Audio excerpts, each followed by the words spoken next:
Bismillahirrahmanirrahim. Assalamu alaikum, dear students. Again, welcome to Accounting Ways BPOA channel. I am Atif Hamid, your instructor for the subject of accounting. Today we will talk about capital, owner's equity, and accounting equation. So let's begin with the lecture. Okay, students, let's continue with the topic of terminologies. इस terminologies के topic में आज हमारी जो term है वो है capital. बहुत दफ़ा आपने सुना होगा कि किसी शख्स ने सरमाया लगाया, उर्दू में हम इसको सरमाया कहते हैं। कारोबार में सरमाया लगाना यानी पैसा इन्वेस्ट करना। जब हम पैसा इन्वेस्ट करते हैं कारोबार में तो हम बेसिकली कारोबार के एसेट्स को बाज़ औक़ात उसके ऊपर अपना होल्ड कर लेते हैं। तो ये वो पैसा होता है, ये कैपिटल उस चीज़ को कहते हैं कि जो पैसा आपके कारोबार में या तो आप बतौर ओनर लगाते हैं या फिर वो लोग जो जिनसे आप पैसा जो है वो उधार लेते हैं यानी कर्ज लेते हैं, वो लोग इन्वेस्ट करते हैं। ठीक है जी। तो पैसा मुख्तलिफ अशकाल में जो है आपके बिजनेस में लगाया जा सकता है। इसकी पहले डेफिनेशन देखते हैं, फिर आगे इसको ज़रा मज़ीद एक्सप्लेन करेंगे। It is the money invested in the business और it is the money in the business available to run the day-to-day operations. Dear students, for example आप अपने बिजनेस में 10 लाख रुपीज़ लगा रहे हैं तो वो 10 लाख रुपीज़ बतौर कैपिटल आपके बिजनेस में तस्वर किए जाएंगे। इसके अलावा आप के बिजनेस में अगर किसी और ने भी इन्वेस्टमेंट की हुई है तो उसका पैसा भी जो है वो बतौर कैपिटल तस्वर किया जाएगा। ठीक है जी। ये वो पैसा होता है जो आपके बिजनेस के डेली ऑपरेशंस में, डे टू डे ऑपरेशंस में काम आ रहा होता है। ठीक है। इस पैसे का इस्तेमाल क्या हो रहा होता है, आप इस पैसे से कोई ना कोई एसेट खरीद लेते हैं। ठीक है। या तो अपने बिजनेस के जो हैं वो अखराजात पूरे करते हैं या बिजनेस की जो मामलात हैं वो चलाते हैं। ठीक है जी। और या उसी पैसे को आगे बिजनेस में किसी और बिजनेस के किसी और सेक्शन में डालकर जो है वो किसी और जगह जो है इन्वेस्ट कर लेते हैं। तो ये भी एक तरीक़ेकार होता है इस पैसे का इस्तेमाल का। ठीक है जी। तो इस कैपिटल को हम ऑनर्स इक्विटी भी कहते हैं। ठीक है। ऑनर्स इक्विटी आप बहुत दफ़ा सुनेंगे। आगे मैं आपको इंशाल्लाह बताता हूँ कि ये एक हमारी अकाउंटिंग में एक अकाउंटिंग इक्वेशन होती है, उसके बारे में मैं बताता हूँ। उससे पहले मैं आपको एक चीज़ बताता चलूँ कि ऑनर्स इक्विटी बेसिकली ये ऑनर्स का कैपिटल कहलाता है, यानी कि ऐसा कैपिटल जिसका ताल्लुक ऑनर के साथ है। इस कैपिटल के अंदर कैपिटल देखें दो तरह से आपके बिजनेस में आ सकता है, या तो आप खुद लेकर आते हैं, ठीक है, या किसी से लेकर आते हैं, किसी के थ्रू या है आप वो लेकर आते हैं। ठीक है।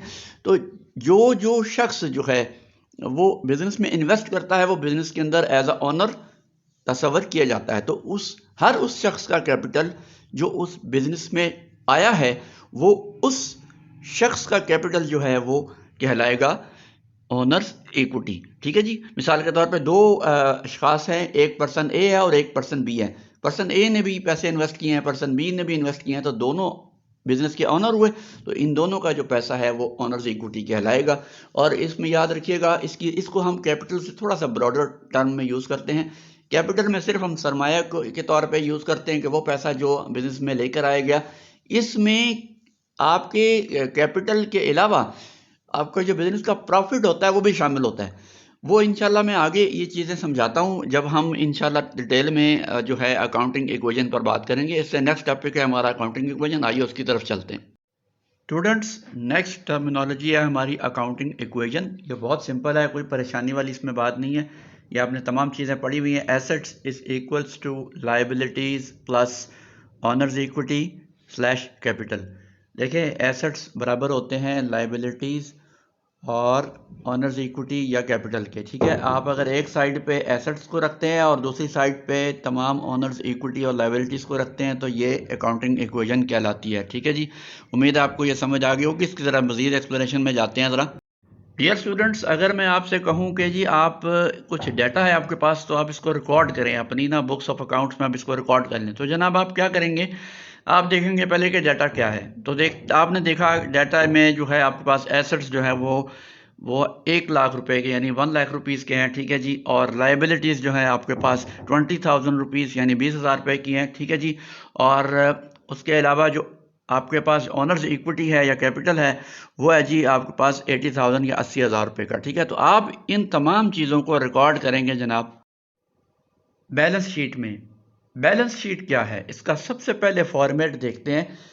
लेफ्ट साइड पे देखें, ज़रा गौर करें कि आप एक कॉलम है बड़ा और उसको कहते हैं एसेट कॉलम। ठीक है जी, इसमें तमाम तरह के एसेट्स आ जाएंगे। उससे आगे चलें तो अमाउंट कॉलम है, एसेट्स की जितनी अमाउंट है वो उसमें लिखेंगे, उसको टोटल आखिर में लिख लेंगे। उससे आगे चलें तो आपके पास लायबिलिटीज़ और ऑनर्स इक्विटी या कैपिटल का कॉलम है। ठीक है, इसमें जितनी भी आपके बिजनेस की लायबिलिटीज़ हैं, करंट लायबिलिटीज़ हैं, नॉन करंट लायबिलिटीज़ हैं, जिस तरह की भी हैं वो तमाम यहाँ लिखेंगे, और जिस जिस तरह का भी ऑनर्स इक्विटी है वो यहाँ पे लिखेंगे। ठीक है जी, और उसके आगे सबसे लास्ट में उसकी अमाउंट यानी राइट मोस्ट कॉलम देखें ज़रा, उसमें लायबिलिटीज़ और ऑनर्स इक्विटी की अमाउंट लिखी जाएगी।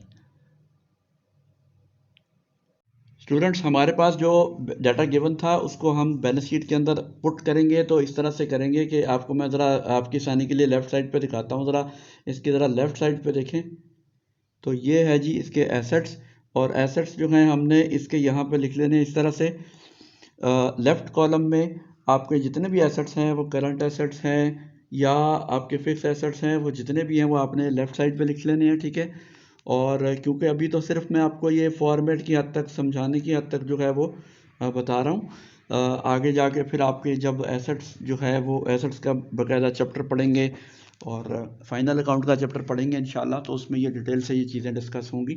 सिर्फ अभी तो मैं आपको ये अकाउंटिंग इक्वेशन समझाने की गर्ज से ये समझा रहा हूँ कि अकाउंटिंग इक्वेशन में आने वाली जो चीज़ें हैं यानी एसेट्स और लायबिलिटीज़ और ऑनर्स इक्विटी है, उसको हम किस तरह से लगाते हैं। आप ज़रा राइट साइड पे आ जाएं, ज़रा इसकी राइट साइड पे देखें तो ये राइट साइड पे हमने इसकी लायबिलिटीज़ और ऑनर्स इक्विटी या कैपिटल का टोटल लिखना होता है।